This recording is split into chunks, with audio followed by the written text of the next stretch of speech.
Bom, eu quero já começar aqui, porque a gente tem muita dúvida, né, para tirar, tem um monte de pergunta. Então, Ju, eu queria que você começasse explicando um pouquinho sobre o que é esse visto, né? Eu já até coloquei ele aqui no título, para todo mundo ficar bem claro sobre qual tipo de visto que a gente está falando. Então, sobre o Skilled Independent Visa, né, o Subclass 189, o que é esse visto? Como que funciona? E a gente tem que cuidar para ficar no 189, né? Não começar a abrir para outros vistos, que daí a coisa fica confusa. Mas vamos lá, 189 nada mais é, e gente, eu não vou usar, vou tentar não usar só termos técnicos, não é? Mas vou tentar explicar um pouquinho da lógica do 189.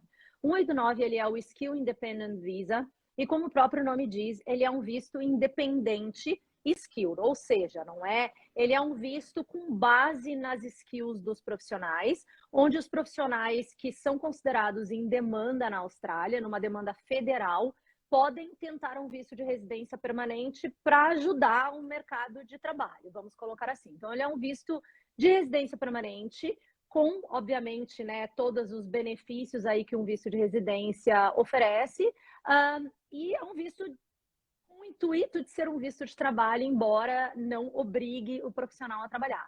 Mas ele é, antes de mais nada, o carro-chefe, é assim que eu me refiro a ele, não é? Ele é o carro-chefe de um programa de vistos através de um sistema de pontos. Então, a gente chama ele de Points Tested Visa, tá? É importante, ao explicar um pouquinho do 189, colocar que 189 tem três vertentes, uma vertente específica para neozelandeses, uma vertente específica para o pessoal de UK, que é uma vertente mais nova, mas estaremos falando hoje, claro, né, em português, estamos falando com brasileiros, então vamos falar especificamente da vertente que eles chamam de Points Tested Stream. Perfeito. Obrigada, Ju, pela explicação. Gente, agora eu vou entrar com outras perguntas um pouco mais específicas. Então, se você que está aí assistindo tiver um papel, uma caneta, enfim, vai anotando. É importante para você ter isso gravadinho já na cabeça e no papel para não esquecer depois, tá? Ju, fala pra gente um pouquinho sobre as etapas para esse visto. Como que funcionam as etapas? Então, esse visto ele mudou bastante. Na verdade, tínhamos outras subclasses, mas ele vem mudando. E ele mudou bastante no sentido da maneira como o programa funciona, né? Justamente dessas etapas. Então, como o processo de visto 189 funciona hoje? De uma certa forma, infelizmente, tá? Ele funciona com etapas que vão filtrando os candidatos. Então, o que seria a primeira etapa desse processo? Não sei se eu posso chamar de etapa, vai, mas vamos explicar um pouquinho de como ele ocorre, tá? Ele tem requerimentos básicos que todos os profissionais, obviamente, têm que bater, não é? E esses requerimentos, eu acredito que a gente vai entrar mais no mérito nas próximas perguntas, né? Uma vez o profissional batendo esses requerimentos e atingindo, o som da Seven tá abafado. Tá muito abafado? Tá abafado. Tô conseguindo ouvir bem, mas dá Pessoal, uma vocês podem dar uma opinião. aí, por favor. Eu tô ouvindo bem também, você, Alana. Bom, me coloquem aí se estiver abafado. Também não saberia muito o que fazer se estiver. Não, eu acho que ele tá dando uns. Mas é bem pouquinho, assim. Dá pra mim, tá dando pra ouvir muito bem. Tá, qualquer coisa me avisem. Tá, aqui tá bom, enfim. Tá, Tá. vou continuar aqui, gente. Mas, enfim, voltando aí para as etapas. Então, existem requerimentos, não é obviamente que o profissional tem que bater, que a gente vai discutir mais nas próximas perguntas. Uma vez o profissional batendo esses requerimentos e atingindo uma pontuação num teste de pontos, que faz parte desse visto, assim como o próprio nome diz, ah, o profissional tem a possibilidade de submeter o que a gente chama de Expression of Interest, que nada mais é, né? O pessoal chama de OI, que nada mais é do que o próprio nome diz. Ele é uma expressão de interesse na pessoa competir ou obter um visto 189. Então, esse visto, uma vez que vocês batem os requerimentos dele, diferentemente de outros vistos que temos por aí, o profissional, né, vocês não podem dar entrada diretamente no processo de visto com o Departamento de Imigração. Vocês têm que registrar o interesse, expressar o interesse de vocês nesse visto, e ao fazer isso, vocês vão entrar numa espécie de pool eletrônica, onde todos os interessados estarão ali, subdivididos por profissão, não é? E vocês vão estar numa competição para que os melhores dentro dessa competição, então, possam vir a receber um convite. Então, as etapas seriam, né, cumprir os requerimentos básicos do processo, uma vez com tudo, né, na mão, com tudo certinho, atingindo uma pontuação mínima num teste de pontos, o profissional consegue dar entrada numa EOI, numa Expression of Interest, e a partir dali é uma questão de esperar por um convite que pode vir ou, infelizmente, pode não vir, não é? Então, ele não é um processo com o Departamento de Imigração diretamente. Caso o convite seja emitido, ou seja, o profissional, né, tenha destaque dentro da sua profissão, e esse destaque é por pontuação, nessa categoria é totalmente por pontuação, o candidato, então, recebe um convite e, a partir dali, ele tem até 60 dias para dar entrada no processo de visto junto ao Departamento de Imigração. Então, as etapas seriam requerimentos, a submissão de uma Expression of Interest, espera por um convite, uma vez o convite sendo emitido, então a possibilidade de dar entrada no processo de visto em si junto ao Departamento de Imigração. Perfeito. A próxima pergunta, Ju, que eu tenho é com relação a quanto custa. E aí eu já quero aproveitar nessa mesma pergunta para entender assim, por exemplo, você falou que tem primeiro você envia essa expression of interest, certo? Precisa pagar alguma coisa por essa ou depois você só vai pagar na hora da aplicação do visto em si? Então, vamos então recapitular rapidamente os requerimentos antes mesmo da pessoa conseguir seguir. Eu acho que seria, né, um pouquinho antes aí, daí a gente entra no custo. Pode ser? Pode. Beleza. Então vamos lá. Eu mencionei para vocês que tinham requerimentos que o profissional precisa, né, bater para ele poder seguir com a Expression of Interest. E o investimento ele inicia justamente nesses requerimentos que, né, que a pessoa tem que bater. O principal deles, o que a gente chama de Skills Assessment, que é uma validação profissional para fins de imigração especificamente falando. Cuidem, né, para não confundir com registro profissional, para atuação no mercado, permissão de trabalho, não tem vínculo com isso. É um processo específico para fins de imigração permanente que alguns vistos, entre eles os 189, vão vir a pedir. Então, esse processo de validação profissional, ele já vai ter um custo. Então, o primeiro custo do processo é justamente esse, mas ele é um custo que a gente não tem como prever, não tem como entrar no mérito, porque cada profissão vai ter o próprio órgão e cada órgão tem a sua própria taxa. Mas eu posso colocar que ele varia normalmente, né, na maior parte dos casos, entre $500 a taxa do órgão, entre 500 e 1.500. E, claro, tem órgãos, principalmente na área da saúde, que envolve provas e tal, que o valor pode ser muito maior do que esse, tá? Então, o primeiro investimento é esse. Quando o profissional tem isso e ele já tem uma boa nota na prova de inglês, que também é uma das perguntas depois, mas uma boa nota na prova de inglês, que também tem o seu custo de aproximadamente $300, o profissional pode, então, submeter essa Expression of Interest. Essa EOI não tem custo. Né? Então, a não ser que vocês... E vejam bem, eu estou falando de custos, gente, sem incluir taxas de agente de imigração, tá? Eu estou falando como se vocês fizessem tudo sozinhos, tá? Até porque cada profissional tem o seu próprio custo. A EOI não tem um custo para você colocar ela dentro do sistema, até porque ela não é uma aplicação de visto. Se o convite for emitido, então teremos as taxas do visto em si, que para o aplicante principal é 4.115, se eu não me engano, para o dependente 2.060, o dependente adulto, e provavelmente 1.030 para os dependentes menores de idade. Tá? Então, essas são as taxas da imigração. O ruim desse processo é que vocês têm que caminhar em todas essas etapas, investindo nas devidas etapas, sem ter a certeza que lá na frente terão convite ao visto. Infelizmente, é assim que funciona. Mas, ao mesmo tempo, o investimento ele é feito por etapas. Então, se em algum momento as coisas não acontecerem, não há, né, o pagamento aí por uma etapa que, porventura, não vai poder ser concluída. Tá, certo, perfeito. Bom, aqui tá perguntando assim, quanto tempo leva para aprovação? Gente, isso é uma loucura. Então, assim, vamos... De novo, a gente tem que voltar para as etapas, né?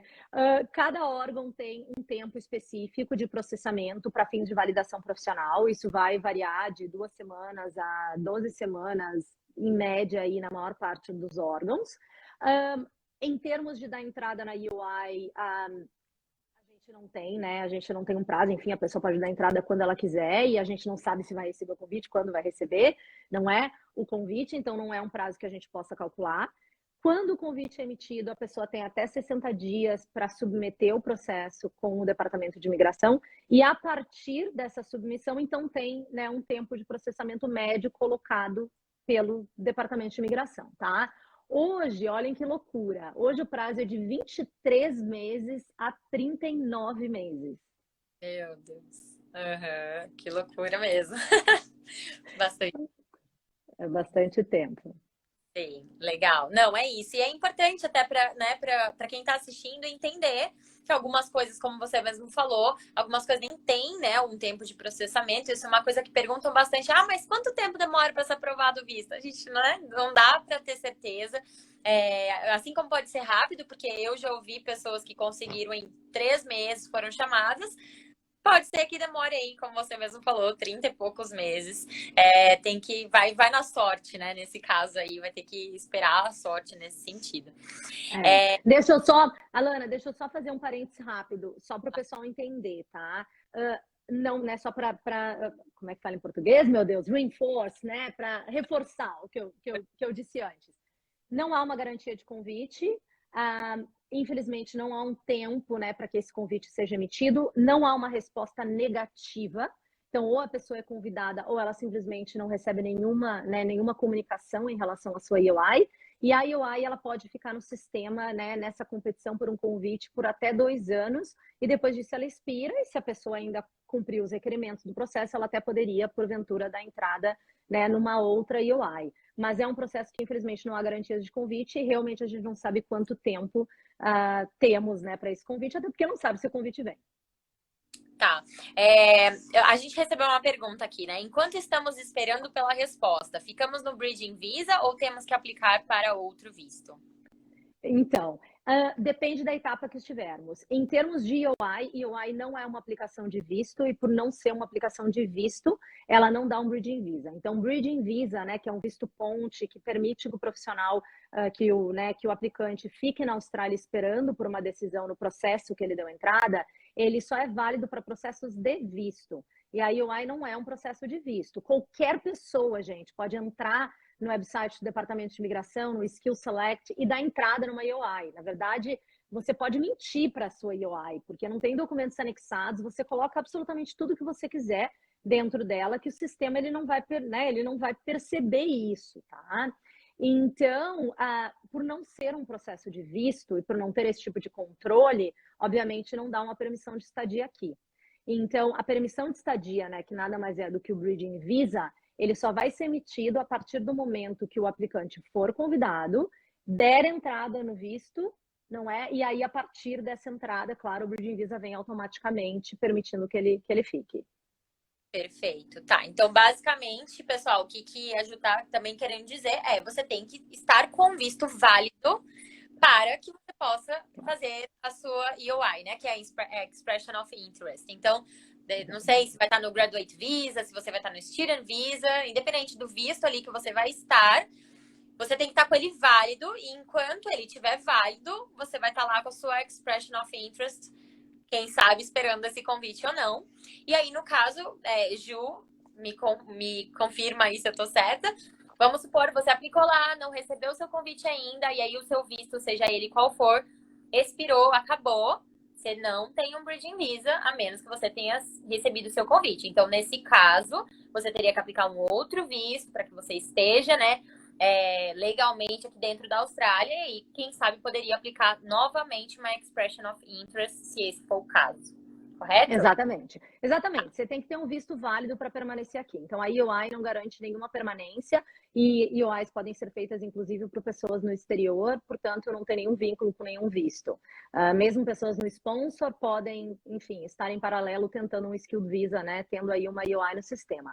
Mas é isso aí mesmo, tem que ter um visto válido caso queira ficar aqui esperando por esse convite. Perfeito. Aqui pergunta com relação ao nível de inglês, né? E aí a gente sabe que existe essa exigência, mas você pode dizer melhor assim, qual que seria o nível de inglês ideal, esperado? Vamos lá. Então, o inglês mínimo necessário para que alguém, né, venha competir por um visto skilled, entre eles os 189, é o inglês no nível competente, né? O que seria o competente? O mínimo 6 em cada banda do teste IELTS ou o mínimo 50 em cada banda do PTE. Vamos mencionar aí os dois mais conhecidos, tá? Então, esse é o mínimo para que alguém venha competir por um convite nesse visto. Agora, essa nota, né, na prova de inglês, ela não chega a dar pontuação para o candidato. para que o candidato comece a pontuar, depois a gente vai entrar um pouco no mérito do sistema de pontos, para que o candidato comece a pontuar, ele tem que ter pelo menos o inglês proficiente, que é o 7 no IELTS ou 65 no PTE em cada banda, ou o inglês superior, que é 8 no IELTS ou 79, não é, no PTE em cada banda, né? Em todos os testes em cada banda. Por que eu estou mencionando isso para vocês? Porque a competição para o visto 189, por ser um visto nacional, não é? Por ser um visto que tem base na lista de demanda federal, por ser um visto que não tem vínculo com localidades na Austrália, não tem vínculo com estados, depois também a gente vai falar um pouco disso, a competição por ele é muito acirrada. Então, hoje em dia, e eu digo hoje porque as coisas podem mudar com o passar dos meses, por hora, para que as pessoas tenham um convite no visto 189, a pontuação tem que ser muito elevada. Então, normalmente o inglês, né, e esse é o gancho que eu estou tentando fazer, normalmente o inglês no nível competente, ele não vai ser suficiente para o profissional que quer competir pelo 189. Esse profissional ele vai ter que começar a lutar por um inglês um pouco mais alto. Mas, claro, vai depender das outras pontuações que o candidato puder ter. Sim, tá, com certeza. E com relação à idade limite, tem uma idade limite que a pessoa pode aplicar? Sim, 45 anos. Por hora é 45, era 50, algumas coisas mudaram, é 45 hoje, estamos na luta aí que eles aumentem a cidade, mas é 45 anos mesmo a data limite, e essa data, né, o 45 anos vale no momento do convite. Então a pessoa tem que ser convidada até antes de completar 45 anos, e se porventura completar 45 anos entre o convite e a submissão do processo, não tem problema. Ai, perfeito. Gente, eu tô vendo que algumas pessoas estão mandando umas perguntas aqui pelo direto, né? Mas eu vou pedir para vocês mandarem, por favor, as perguntas de vocês ali na caixinha que tem um ponto de interrogação do lado direito. Porque eu vou tentar seguir o script, que eu já tenho bastante pergunta anotada de vocês aqui, de outros momentos. Então, quando eu terminar todas essas, daí eu entro, olho todas as perguntas de vocês, e aí o que não foi respondido, eu vou perguntar pra Ju pra gente tentar responder todo mundo, tá? Então, só coloquem ali, porque daí a gente consegue seguir o script certinho, sem ter muita interrupção. Tá, bom, aqui tá perguntando o seguinte, né? Preciso ser nomeado pelo Estado para aplicar para esse visto ou eu posso ser nomeado por um empregador? Visto skill, né? Os vistos através do sistema de pontos, eles não têm vínculo com o trabalho e não têm vínculo com o empregador, tá? Então não há uma relação do empregador com essa vertente do visto que a gente está falando hoje.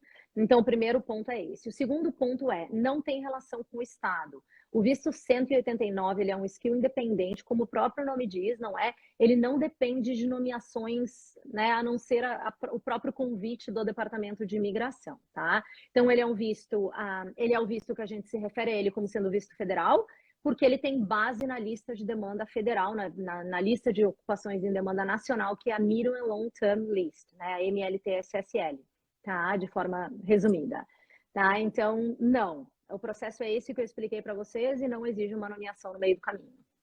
Perfeito. E como que funciona a questão dos pontos? Você pode dar uma explicada agora nos pontos? Vamos lá.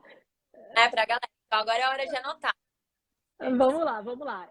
Uma dica para vocês, tá? E eu justamente estou com um teste de pontos aqui do meu lado, só para não perder nenhum dos critérios. Mas se vocês colocarem no Google Points Calculator e vocês, né, encontrarem exatamente, né, o cálculo, a calculadora de pontos do site do Departamento de Imigração, ela já dá uma noção para vocês em relação a essa pontuação. Claro que vocês vão ter que selecionar o visto em questão. A gente na Seven também tem nos nossos canais uma calculadora de pontos, caso vocês queiram, né, fazer essa projeção, tá? Mas os critérios aí, critério idade, então a gente tem faixas etárias que dão uma pontuação específica, 18 anos a 25 anos dá 25 pontos, 25 anos a 33 anos dá 30, é a pontuação máxima no critério idade, 33 a 40, 25, 40 a 45, 15, tá? Então, essa é uma das pontuações. Depois vem o nível de inglês, então, inglês competente não dá pontuação, proficiente dá 10, superior dá 20. Temos também pontuação por experiência profissional, tanto no exterior quanto na Austrália. Essa pontuação, gente, por experiência profissional, eu não consigo unir a experiência na Austrália e fora da Austrália. Então, a gente tem um critério específico para a experiência fora e um critério para a experiência na Austrália. Pontuação para fins de ponto por experiência.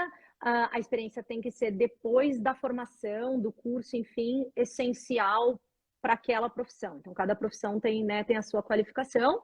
E essa pontuação para quem está fora, né, ou para quem trabalhou fora da Austrália, ela inicia em 5 pontos e o mínimo necessário é 3 anos depois de formado para esses 5 pontos. Depois vai de menos de 3 pontos não pontua, de 3 a 5 dá 5 pontos, de 5 a 8 dá 10 pontos e mais de 8 dá 15, tá? Isso experiência fora. Na Austrália, a gente tem uma pontuação um pouco melhor. Então, se o profissional tem 1 ano de experiência, ele já ganha 5 pontos. Então, entre 1 e 3, ele ganha 5. Entre 3 e 5, ele ganha 10. Entre 5 e 8, ganha 15. E mais de 8, ganha 20, tá? Então, deixa eu só selecionar aqui. Então, é uma pontuação que, né, depende aí de onde vocês estiverem, depende se é depois de formado. E também, gente, muito importante, experiência comprovada. A gente vê muita gente aí fazendo cálculo de pontuação, atribuindo o máximo de pontos, e quando a gente vai ver a documentação das pessoas, né, dos clientes, os clientes não têm como comprovar. Experiência informal, onde não há comprovação de salário, não tem como claim points por isso. Não façam isso, porque quando chegar na etapa do visto, o visto vai ser negado, porque a pessoa não vai conseguir comprovar. Tem que ser uma experiência também de no mínimo 20 horas por semana, tá? Menos do que isso não seria possível a gente pedir pontos por. Cuidem bastante, experiência na Austrália, às vezes o pessoal aparece com 3 anos de experiência full-time, quando estava no visto de estudante, não pode trabalhar full-time. Então, assim, vocês têm que ter muito cuidado com isso. Experiência formal, né, uma experiência de autônomos não é problema, é uma forma diferente de comprovar, mas é possível, não é? Um pouquinho diferente de carteira de trabalho, de payslip na Austrália, mas ainda assim é possível. Informal, sem comprovação, não tem como a gente claim, tá? Bom, seguindo aí para o próximo critério, qualificação educacional, então a gente vai ter níveis, né, de trade certificates, diplomas, depois bacharelado e mestrado, e depois a gente sobe aí para a pontuação no caso de pessoas que têm doutorado, tá? E essa pontuação vai ser de 10 a 20 pontos. A gente tem uma pontuação também pelo que a gente chama de Australian Study Requirement, que são 2 anos de estudo na Austrália. Também é super importante colocar, porque normalmente as pessoas começam a, né, atribuir pontuação a si mesmo nesse critério. É um critério bastante tricky, tá? Tem algumas combinações de cursos que são aceitas para o propósito de pontuação, outros não é qualquer curso em qualquer profissão. Mas, enfim, a gente tem que analisar a situação, né, da pessoa para ver se dá para claim para pedir essa pontuação ou não. Um outro fator importante aí, o pessoal muitas vezes consegue o que a gente chama, e a Lana sabe melhor, o que é, né, o que a gente chama de Statement of Attainment, que é a pessoa foi na aula, cumpriu o básico, né, do curso ali, mas não consegue o certificado, né, a qualificação. Nesse caso, a gente não pode considerar, tá? Mas esse é um critério que dá aí 5 pontos para o candidato. Se a pessoa fez... Vai lá. Coisa que acontece na agência, né? Então, aqui na agência, pelo menos, a gente recebe muito estudante que vai fazer aqueles cursos de trade, né? Um commercial cookery, um carpentry, painting. E aí, esses cursos, né? Eles têm as 92 semanas, no caso. E normalmente é um curso só, diferentemente só do cookery, que normalmente são 2, né? Que vai pegar um certificado ali e um diploma. Nesse caso, você comentou que é tricky, mas para esses tipos de cursos, daria para contar? Sim. Tá. Então, se é, assim, de forma geral, se é uma trade occupation e a pessoa fez um trade certificate de pelo menos 92 semanas de curso registrado no CRICOS, então não é nem uma questão, e vocês conseguem ajudar os estudantes com isso, não é uma questão de data inicial, data final, é o registro mesmo, tudo certo. Se a gente está indo para o lado de uma professional occupation, então, por exemplo, um engenheiro que fez um certificado 4, esse certificado pode não vir a ser utilizado nesse cálculo de pontos. Então, né, obviamente a gente tem que entrar no mérito do que a pessoa completou e qual é a ocupação para verificar. Mas no mínimo 92 semanas de cursos, a gente só pode considerar cursos que foram completados e basicamente é isso, tá? Posso seguir? Pode. Então, vamos lá. Aí tem uma pontuação para uma qualificação, eles chamam, né, de uma Specialist Education Qualification, Se você tem um mestrado por pesquisa ou doutorado aqui na Austrália de 2 anos de duração, também pode vir a atribuir uma pontuação. Tem uma pontuação para o que eles chamam, né? De forma informal, a gente chama da prova do NAT, não é? Que você faz aí uma prova que permitiria você tentar o caminho de ser um tradutor juramentado aqui na Austrália, que é um Accredited Translator pelo NAT, e essa prova pode vir dar mais 5 pontos para o candidato. Se os estudos que a gente conversou antes, né, esses 2 anos de cursos foram em área regional, também atribui uma pontuação extra de 5 pontos. Essa é uma das vantagens, né, do estudante estar em área regional, enquanto na Austrália. Temos uma pontuação pelo que a gente chama de partner skills. Então, essa pontuação aí, ela é bem questionável, não é? Porque eles passaram a dar 10 pontos para aqueles que estão solteiros ou estão num relacionamento com um australiano residente permanente da Austrália. Eles dão 5 pontos se a pessoa tem um dependente e o dependente tem um inglês competente. E eles dão 10 pontos também se o dependente no processo passa pelo processo de validação profissional e tem o inglês competente, tá? Num caso da pontuação de 10 pontos, né, nessas 3 divisões, para o dependente que tem a validação profissional e a prova de inglês, nesse caso do visto 189, do Skill Independent, a validação tem que ser uma profissão da MLT-SSL. Tá? Então, isso também gera uma certa confusão aí, tá? E depois tem uma pontuação para Professional Year, que é 1 ano de experiência na Austrália, que é especificamente para algumas ocupações, principalmente TI, engenharia, acredito que contabilidade também, onde o profissional pode pagar por 1 ano de preparação para o mercado de trabalho nessas profissões, e esse ano poderia dar mais 5 pontos também. E é isso, gente. São esses os critérios, de forma bem específica. Muito obrigada pela explicação. Aqui tem uma... Deixa eu só achar outra pergunta que eu tinha, que era importante. Existe uma diferença? Tá. Bom, tá aqui. A lista de profissões específicas para aplicar para esse visto, então, é a Medium Long Term List, correto? Isso, exatamente, corretíssimo. Aqui tá perguntando assim, essa lista varia de estado para estado? Ela é a lista de demanda federal, então ela não tem nenhum vínculo com os estados. O que varia em termos de estado é justamente as listas estaduais, que não necessariamente têm um nome. Mas isso eu acredito, né? Eu não sei ao certo se a gente já fez a live do 190, ou vai fazer. Mas na live do 190, caso já tenha feito, deve estar gravada, explica bem essa questão das listas. Boa, do tá, 491 também. Tá me perguntando aqui assim, posso aplicar esse visto offshore? Então, pode, tá? Não há nenhum empecilho no sentido do profissional aplicar de fora, enfim. Tem pessoas que, inclusive, demonstram seu interesse estando na Austrália, o visto tá para vencer, resolve, né, voltar para o país de origem e esperar um convite. Só que tem uma questão de números aí. Eu não sei se eu já posso trazer essas informações. Posso já falar um pouquinho de números? Posso, Alana? Pode, então tá. Então, assim, por que eu estou trazendo isso para vocês? No ano passado, ao longo da pandemia, obviamente, esse foi um dos vistos que o número de convites emitidos ele foi muito inferior do que a gente estava esperando, né? Que fossem, tá? Então, a gente sentiu que o programa, ele basicamente ficou congelado ali, até porque houve um corte do número de vistos, não de convites, vejam bem, um corte no número de vistos que poderiam ser aprovados pelo Departamento de Imigração ao longo, né, principalmente aí do ano financeiro 2021, 2022, tá? Pensem só, se houve um corte no programa de imigração, de vistos que a imigração lá na frente, quando o candidato já recebeu o convite, podem emitir por ano, eles não vão ficar convidando muita gente para aplicar, porque com isso a fila fica imensa e é essa a razão de termos esse tempo de espera aí absurdo de até, sei lá, 39 meses que a gente mencionou antes, tá? Então, assim, o que acontece com o 189 é que, por mais que as pessoas possam aplicar de fora, muitos dos critérios que eu passei para vocês hoje, né, se vocês perceberem, eles serão critérios que as pessoas acabam pontuando aqui. Então, poder demonstrar o interesse, poder aplicar para esse visto de fora, não há problema nenhum. Mas é difícil a pessoa ter uma pontuação tão elevada estando fora, ou nunca tendo estado aqui.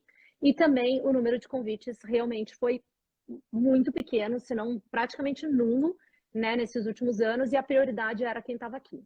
Graças a Deus, né, esse número, a promessa é que esse número, né, vai aumentar. Então, no programa de imigração do próximo ano, né, que começa agora em 1º de julho, de 6.500 vistos, essa categoria passou para 16.652. Então, houve um aumento aí nessa cota. E, se Deus quiser, a gente vai começar a ver a emissão de convites para o 189 com mais frequência. Mas o 189, a chance de convite é pequena, as pessoas geralmente têm pontuação muito alta e houve sim um privilégio àqueles que já estavam aqui ao longo da pandemia. Perfeito. E, gente, é só importante lembrar vocês, tá? Que esse é só um dos tipos de visto, tá? É um dos tipos, tem vários outros. Então, eu sei que às vezes vocês olham, né? Ai, meu Deus, então vai ser muito difícil, eu não vou conseguir.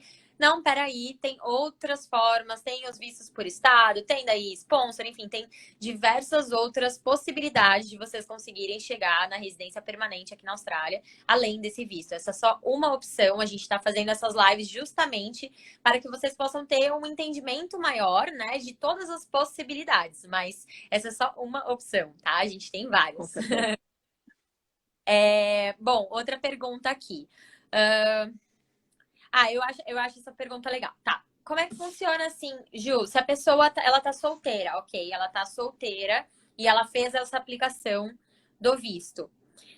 E aí ela tá esperando a ser aprovado, não foi aprovado ainda, ela poderia incluir um dependente no meio do processo ou não? Isso ficou bem complicado, né, com essa mudança, com esse acréscimo, enfim, com essa mudança, na verdade, na pontuação por Partner Skills, né, que ocorreu ali no final de 2019. Por quê? Porque hoje não é só uma questão de incluir uma pessoa num processo ou não, porque essa inclusão não necessariamente seria o problema. Mas o problema é justamente o fato da pessoa ter pedido determinados pontos naquela categoria. Então, vai depender da situação da pessoa, tá? Se não houve se a pessoa não colocou que ela era solteira, por exemplo, né? Porque se ela coloca que ela é solteira e o convite ele é emitido e dá para a pessoa, com base em 10 pontos que a pessoa ganhou pelo fato de ser solteira, como é que a pessoa na etapa seguinte, né, de entrada do visto, vai incluir alguém? Então, isso obviamente não é possível. Mas se porventura a pessoa não, e eu não sei nem como isso seria feito, é engraçado, né? Mas se a pessoa teve uma pontuação que está condizente com o relacionamento e quer incluir, ela é uma pergunta um pouquinho complexa, porque a Sim. EY não inclui uma pessoa. A EY pergunta se tem alguém da família que vai ser incluído e você coloca ali o número de pessoas que serão incluídos no processo. Se você diz que você tem um partner, vai perguntar daí o teste de inglês do partner ou se é um profissional que tem um skills assessment. E aí a pontuação vai ser calculada em cima disso. Então vai depender um pouquinho da situação, mas de forma geral, o que foi dito na UI deve se manter no processo de visto. Perfeito, tá, Não é bem assim também, até no Student Visa, gente. Eu sei que mas é só para poder trazer, né? É que vistos, só para explicar um pouquinho mais, vistos permanentes, muitos deles, se o relacionamento inicia ao longo do processo, dependendo do visto permanente, você consegue fazer uma aplicação adicional para o dependente no meio do processo. Então, isso é uma regra de vistos permanentes, tá? Mas em relação aos skilled visas, né, os points tested visas, tem a questão da pontuação que foi atribuída ou não atribuída nesse critério. E é isso que torna a situação mais complexa. Com certeza, tá. Gente, só lembrando vocês, então, com relação às dúvidas de vocês, mandem, por favor, aqui na caixinha com pergunta, tá? A gente vai responder sim, mas a gente vai seguindo o script e aí daqui a pouquinho eu chego nas perguntas de vocês também. Tá quase acabando aqui. Estamos chegando. Estamos chegando nas perguntas já. Bom, se eu for elegível para mais de um visto, eu posso aplicar para o 189 e esse outro visto ao mesmo tempo e aguardar um dos convites? Eu acho que essa pergunta tem mais relação no sentido, se eu estiver com outro visto, eu posso tentar fazer uma EOI para o visto 189, porque quando a gente fala em aplicação, parece que a gente está falando da aplicação de visto. E claro, 189 é um visto permanente, não tem lógica aplicar para ele e aplicar para outro em paralelo. Mas, por exemplo, a pessoa pode estar num Graduate Visa, num Student Visa, num Sponsored Visa, e tentar o visto 189 ao mesmo tempo. E caso venha um convite aplicar para ele, sim, não tem problema. O único visto que vem com restrição, né, assim, pensando de forma bem geral, O visto que não permitiria essa troca seria o 494, que é um sponsor regional, ou até o Skilled Regional 491, porque esses vistos regionais eles vêm com uma condição que depois de aprovados, você por 3 anos não pode aplicar para nenhum outro permanente. Mas muita gente acha que vem para consulta conversar comigo falando, eu não sei se eu pago sponsor porque eu prefiro o Skilled. E é uma comparação que não existe. Né? Então, a pessoa pode muito bem estar no sponsor tentando um Skilled Visa e se vier o convite, seguir com o processo, não há problema nenhum.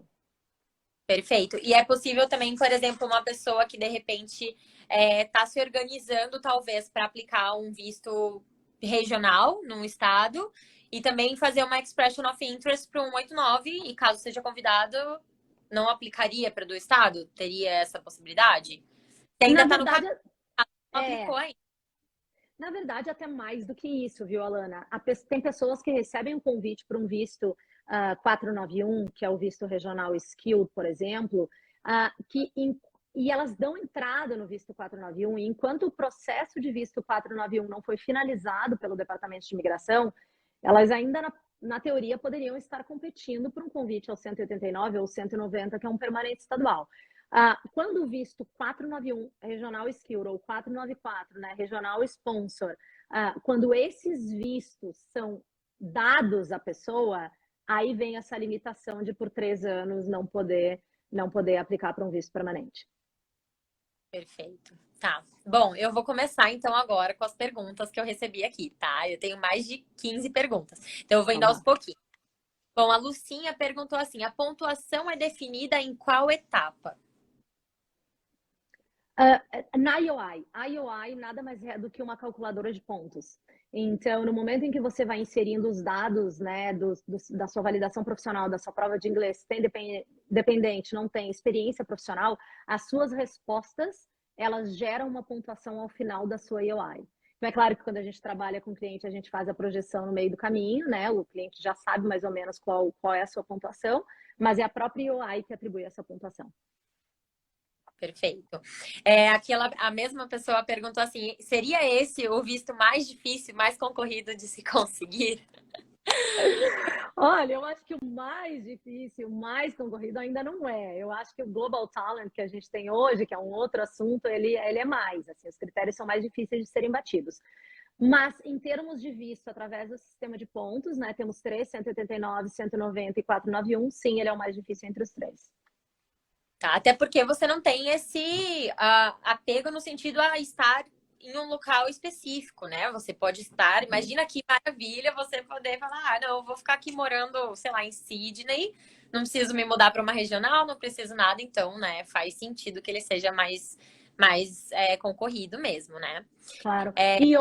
Só uma outra coisa que é importante as pessoas entenderem. A razão também pela qual a competição é muito elevada nele, não somente porque você não depende, né, de localidade e tal, também porque quando vem o visto permanente você mora em qualquer local, faz o que você quiser. E esses vistos, mas nesse caso eu estou falando dos 3, né, visto de sistema de pontos, eles não vêm com obrigação do profissional trabalhar na profissão de nomeação. Isso é uma das maiores confusões que a gente vê por aí. Não é? As pessoas dizem, eu era engenheira 10 anos atrás, mas eu não quero dar entrada, não quero tentar como engenheiro porque eu não vou trabalhar com engenharia. Não vem como obrigação de trabalhar na sua área. Então, ele é um visto que pressupõe que o candidato, né, tem um bom perfil e vai continuar na sua área de atuação, mas não tem uma obrigação diante disso. Perfeito. O Eric está perguntando aqui, né? Se eu tô no Graduate e eu já moro na Austrália há 5 anos, eu poderia ter alguma facilidade para obter o PR? Não. Essa é também uma das confusões mais frequentes que a gente vê por aí, no sentido de confundir os requerimentos de uma cidadania com o requerimento de um visto de residência permanente. Esses 5 anos que o pessoal fala por aí, ele está atrelado ao que você precisa para a cidadania. Mas ninguém chega, não ninguém, mas no caso do público, né, de vocês que estamos conversando hoje, vocês não chegam à cidadania sem vocês terem a residência permanente antes. Tá? Então, o tempo de permanência na Austrália não auxilia em processos necessariamente de residência permanente. Então, primeiramente, você tem que fazer o processo normal, igual todo mundo, e aí depois, só lá, quando você já conseguiu o seu PR, quando você for aplicar para sua cidadania, o fato de você ter estado um período específico morando na Austrália, aí sim pode te ajudar para aplicar para a cidadania. Exatamente. Hoje a cidadania, basicamente, né, no momento que você aplicar, você olha para os últimos 5 anos. Você tem que ter estado 4 anos dos últimos 5 aqui na Austrália, independentemente do visto, né? Que você teve na época, pode ser de estudante, não tem problema. Mas 1 ano desses 4 tem que ter sido com a residência permanente em mãos. Por isso essa confusão. Perfeito. Deixa eu ver aqui, com a SEV para avaliação em relação... Tá, estão perguntando assim, é possível estimar os custos com a Seven para avaliação em relação ao 189? Paga-se por consulta ou pelo processo como um todo? Hoje, mais do que nunca, a gente teve algumas mudanças no código de conduta, né, da nossa profissão no início de março. Então, hoje, mais do que nunca, gente, nenhum tipo de migration advice pode ser passado por mídia social ou por e-mail. As pessoas que estão fazendo isso, né, estão fazendo de forma errada, né? Não é isso que o órgão que rege a nossa profissão pede. Então, hoje a consulta ela é o primeiro passo, né? Não é uma troca de e-mails, não é nada disso. A consulta ela é necessária, mas ela é um primeiro passo. No momento em que a pessoa faz uma consulta e tem uma estratégia com a gente vai mandar um orçamento para essa estratégia. E, claro, no momento em que virar cliente, aí tem uma relação mais diária, enfim, uma relação próxima, né, em relação ao seu processo, tá? A estimativa de custo, ela é muito difícil de ser feita porque vai mudar de processo para processo, né? Então, a consulta inicial, se eu não me engano, ela custa em torno de $240, é uma consulta de 1 hora. Os processos de visto permanente, eles tendem a custar, com taxas da imigração e taxa do profissional de imigração, eles tendem a custar em torno de, $12 mil, mas vai depender de quantos dependentes, de qual profissão, de qual validação profissional, né, que vai alterar esse valor. Perfeito. Deixa eu pegar a próxima. A Luana perguntou assim, profissões no Short Term Lease não ganham pontos para nada? Profissões na short term não são elegíveis para o visto 189, ele tem base na lista medium e long term. Profissões na short term e na ROL, que é a Regional Occupation List, elas, né, junto daquelas na MLT-SSL, todas elas podem estar em listas específicas de demanda de estados, tanto para o estado como um todo, estado e território, ou para áreas regionais. Então, estar na short term, isso também é uma confusão que a gente vê aí, né, com muita frequência. Estar na short term não significa que a pessoa vai poder pedir um visto estadual ou regional.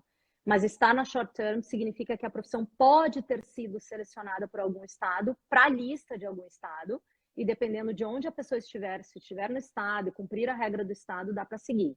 Então, não é a questão da profissão estar na lista que dá pontuação ou não, não é um critério de pontuação.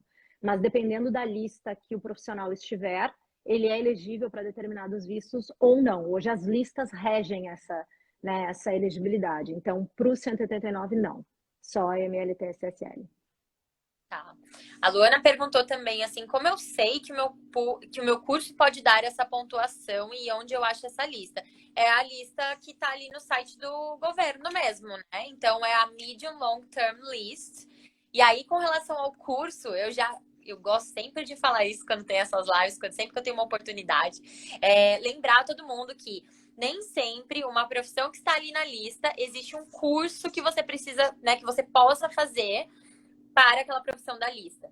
Muitas vezes vai ter uma profissão X lá na lista que não vai existir nenhum curso na Austrália disponível para estudantes internacionais, né? Então é importante ter isso em mente, porque muitas vezes também as pessoas aparecem aqui na agência falando assim: ah, eu vi, sei lá, a profissão de cuidador de cavalo na lista e eu quero fazer um curso desse. E aí não tem esse curso, tá? Então é importante também gerenciar as expectativas uma vez que você olhe nessa lista. Por isso também que é tão importante você sempre, né, ir lá fazer uma consulta com o agente de imigração para que ele possa te passar uma estratégia baseada no seu perfil. E também, obviamente, vir na agência conversar com a gente antes, né, de querer olhar a lista e já começar a criar ideias na cabeça de possíveis cursos, porque pode não existir e aí vai acabar rolando uma frustração aí com relação a isso, né? Com certeza. E assim, gente, é mais do que isso, né? Complementando tudo que você falou, Alana, que tá tudo corretíssimo.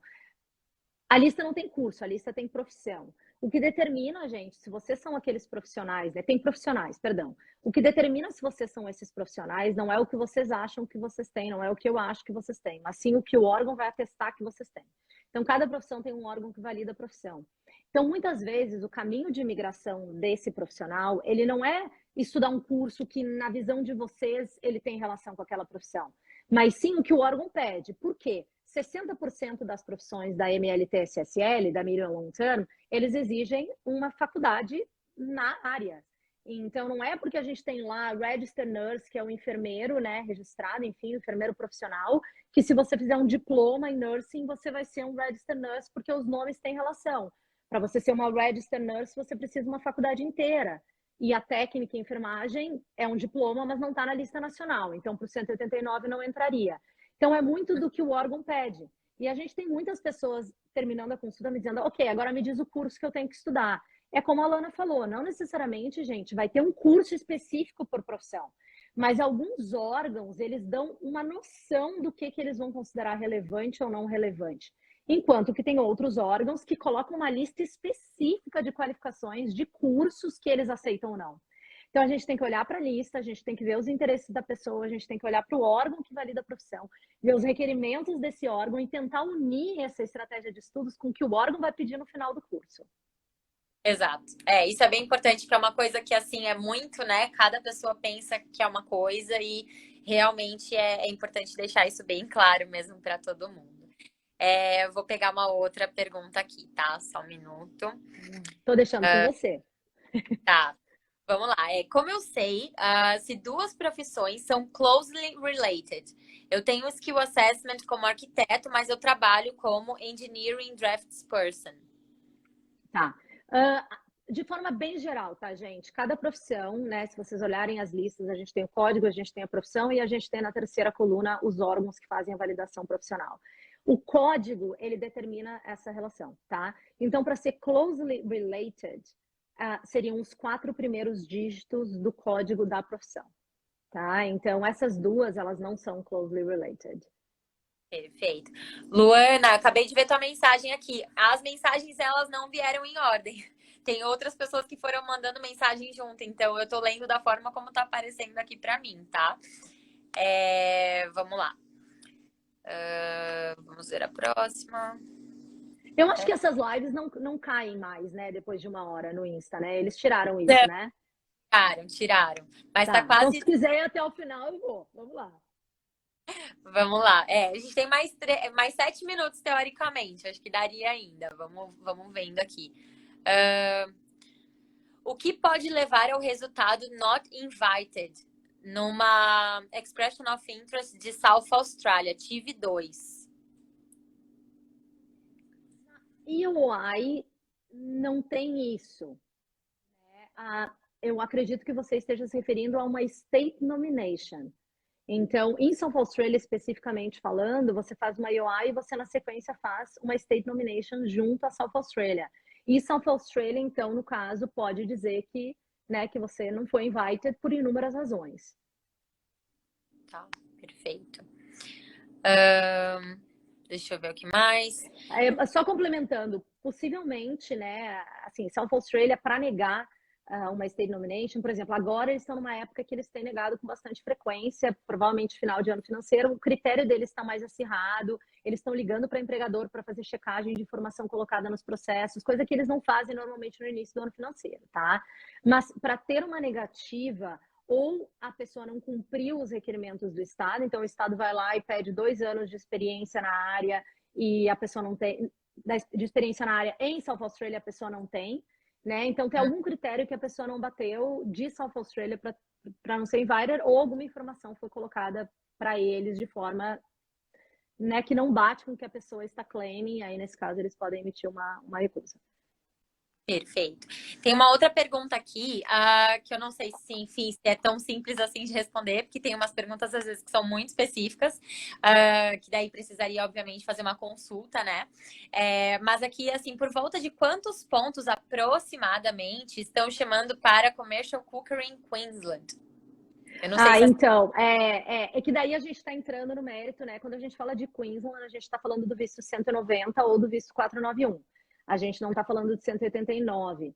E não necessariamente quando a gente tem os estados colocam essa pontuação dos candidatos. Tem estado que coloca de algumas, tem estado que não coloca, tem estado, enfim. Então, os estados, eles têm uma autonomia muito grande, né, nesse sentido de coordenar o programa do visto 190 e do 491, e a gente não tem essa informação, de fato, a gente não tem. Para o 189, por ser um processo que não tem estado e é totalmente eletrônico, onde todo mundo coloca o seu perfil e a pontuação né, o candidato que tiver mais pontuação está na frente, esses dados eles são muito mais oficiais em termos de pontuação e número de convidados, porque é sistema, né? Então o sistema consegue fazer esses cálculos e dar essa informação. No site da imigração, se vocês buscarem por Skill Select, vocês vão ver o número de convites que eles pretendem emitir no ano por profissão, quantos convites foram emitidos para o 189 na última rodada, a pontuação de algumas, né, de algumas profissões que a pontuação está muito alta, então qual é o cut-off points ali de algumas ocupações, tem vários dados aí. Não esquecendo que hoje a gente tem em torno aí de 75 mil IOIs no sistema, né? Então, né, esses dados aí que o pessoal fica trocando não necessariamente são dados oficiais, a gente tem que ter um certo cuidado. Mas para 189, vamos dar uma informação mais precisa aqui. Para o 189, a informação ainda está um pouquinho desatualizada, o que é normal. Para a rodada de janeiro, por exemplo, a pontuação menor que eles estão colocando aqui de alguém que foi convidado era 90 pontos. Tá. Um outro parênteses, cuidem, se vocês irem para esse website, cuidem bastante, porque vocês vão ver uma menção ao visto 491 também, mas o 491 é o Skilled Regional e ele tem duas vertentes.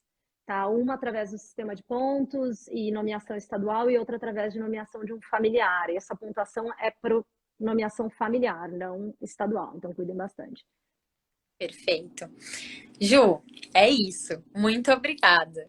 Batemos todas, tem certeza? Todas que estavam aqui, tirando umas que são muito específicas e que eu já sei que são de outros vistos e que aí não é o propósito dessa live de hoje, é confundir a cabeça de quem está assistindo. Então, gente, com relação ao 190, eu não sei de cabeça se a gente já fez essa live ou não. Eu não fiz, mas pode ter sido com algum outro agente da IP em parceria com a Seven. Mas vocês podem entrar aqui no nosso Instagram da Information Planet, dar uma olhada. Se não tiver essa live ainda, provavelmente ela vai ter, porque a gente tem, né, uma lista com bastante live que a gente vai fazer e a gente tentou mesmo abordar todos os vistos, né, possíveis. Então, se não tá ali, se não tá salva, é porque ainda vai rolar essa live, tá? Só vou responder então essa pergunta aqui do Thiago, tá? Você faz consulta em dupla? Eu e meu amigo vamos aplicar para Carpenter. Honestamente, gente, dupla, só família, né? Mas a consulta, ela tem a duração de 1 hora e muitas vezes eu tô falando com duas pessoas, eu não sei, obviamente, né, se é um casal, se não é um casal, enfim, mas a consulta, ela deveria ser individual ou para casais ou famílias.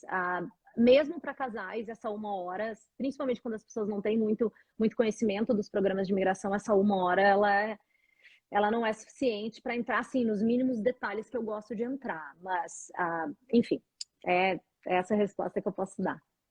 Perfeito. Com relação à demora dos vistos serem aprovados, acredito que seja pelo que você comentou, que é uma lista, né, com muitas aplicações, né? Mas se você quiser dar uma explicação mais detalhada também para essa pergunta. Então, tempo de processamento. Tem vários fatores que nos últimos tempos vem afetando esse tempo de processamento, tá? Então, tem processos, tem tipos de visto que as pessoas simplesmente ficaram no limbo ao longo da pandemia. Então, por exemplo, um visto de sponsor para quem estava fora da Austrália durante a pandemia. Essa pessoa não era prioridade e realmente eles não aprovaram o visto para que a pessoa não tivesse um visto aprovado e não pudesse entrar na Austrália e fazer uso desse visto. O tempo de processamento que o website da imigração coloca, ele faz uma média de todos os processos que estão no sistema, desde daqueles que foram colocados on hold por diversas razões, até os que estão sendo processados. Então, esses tempos estão malucos por causa disso, tá? A tendência é, com a abertura das fronteiras, isso se normalizar. Agora, temos hoje uma lista de profissões prioritárias na Austrália, que é a PMSOL, né? PMSOL, E essa lista, ela também rege a prioridade na avaliação da imigração de alguns processos. Não são todos, mas alguns sim. Então, se é a profissão prioritária, a imigração vai lá e coloca essa pessoa, né, na frente da fila.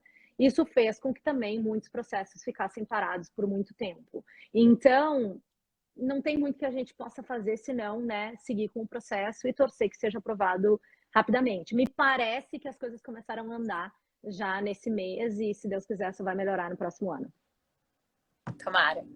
Vamos responder a última aqui, porque a gente precisa finalizar mesmo, mas a Andrea está perguntando se a Seven ajuda a credenciar no ACS. A gente ajuda, sim, no processo de validação profissional, junto à maior parte dos órgãos, entre eles a ACS, com certeza. E, claro, nesse caso, seria legal fazer uma consulta, e aí a gente pode, né, verificar toda a situação do candidato, do cliente, e oferecer aí um serviço para ACS. Sim, a gente ajuda sim. O que a gente não auxilia, acredito que basicamente todos os profissionais de imigração, poucos, né, auxiliam, é no processo de Skills Assessment para profissionais da área da saúde, porque são processos que vão demandar provas, prova escrita, prova prática, períodos de prática supervisionada, duram muito tempo e vai ser um contato com o profissional e não com a gente. Então, não tem muito sentido a gente auxiliar, tá? Mas na maior parte dos casos, sim, a gente auxilia. Perfeito. Ju, muito obrigada. Obrigada mesmo por todos os esclarecimentos. E, gente, se vocês quiserem marcar uma consulta com a Ju ou com algum outro agente da Seven Migration, vocês podem entrar diretamente no Instagram ali deles ou direto no site, né, no www.sevenmigration.com.au. E aí vocês conseguem fazer o booking, tá? Se vocês são estudantes da Information Planet, vocês têm um valor especial, então vocês podem entrar em contato, na verdade, né, com o agente mais próximo. Então, se você tá aqui na Gold Coast, entre em contato comigo que eu te ajudo. Se você está em Sydney, em Perth, enfim, entre em contato com a agência para que a gente possa te ajudar a fazer essa consulta também. E, obviamente, né, na parte da busca dos cursos e tudo mais, nós estamos à disposição de vocês para poder auxiliar em todo esse processo. Obrigada por todo mundo que assistiu, por todo mundo que fez pergunta, que participou. Peço desculpas se a gente não respondeu alguma pergunta, mas eu tentei responder todas que eram referentes ao visto que a gente está falando hoje, para não confundir a cabeça de quem está aqui buscando informações sobre esse visto especificamente. Muito obrigada, gente. Obrigada mesmo pela confiança, pelo carinho, pela parceria da Information Planet sempre. Super confio no trabalho de vocês, né? Enfim, obrigada aí por todas as perguntas e, né, falamos na próxima. Com certeza teremos outras. Obrigada, gente. Beijos. Tchau, tchau. Tchau.